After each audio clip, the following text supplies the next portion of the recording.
to help us unpack the heart behind today's message, we are joined today by the very beautiful Pastora Lyra Cagas. Good morning, Ate Lai. Good morning. How are you today? I'm good. Good. Praise God. Praise God for that.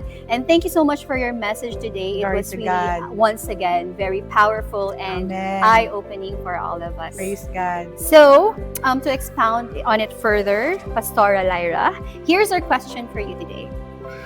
You mentioned that extravagant worship is sacrificial and even inconvenient, that it means sometimes giving up something, right? And referencing to the stories of David and Noah and Abraham. So for those who are facing an impossible situation in their health, family, or other aspects of life, what does sacrificial worship look like in the modern day life? And how do we offer extravagant praise at a time when we feel completely drained? Okay, more challenging kaya ang question, no? But as we all know, na dili gyud malikaya na moagi gyud tag mga problema, mga challenges in our health, in our work, in our family. But the truth is, ug dili gyud na siya kana bitang malimtan ni nakamatuuran, that God is still worthy of our worship. So sa panahon na makaagi tag inana, padayon ka sa pagpangalagad sa Ginoo, pag-worship sa Ginoo.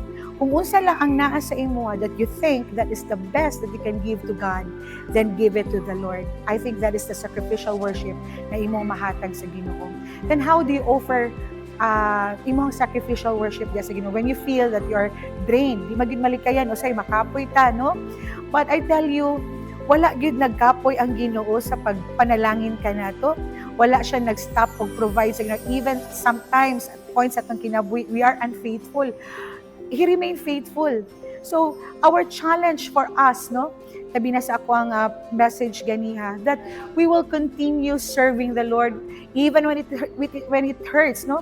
Even nakapoy na ka, even na feel ni mo na drain, padayon lang. Kaya hatagan pud ka sa Ginoo og kusog, na samtang magpadayon ka sa pagpangalagad sa Ginoo, makahatag ka sa imong sacrificial worship diya sa Ginoo. That's it. So there you have it, fam. I hope that this episode has brought you back to counting God's blessings in your life and reflect on His extravagance. May we always respond in gratitude, because an extravagant God deserves an extravagant worship. Have a blessed week ahead.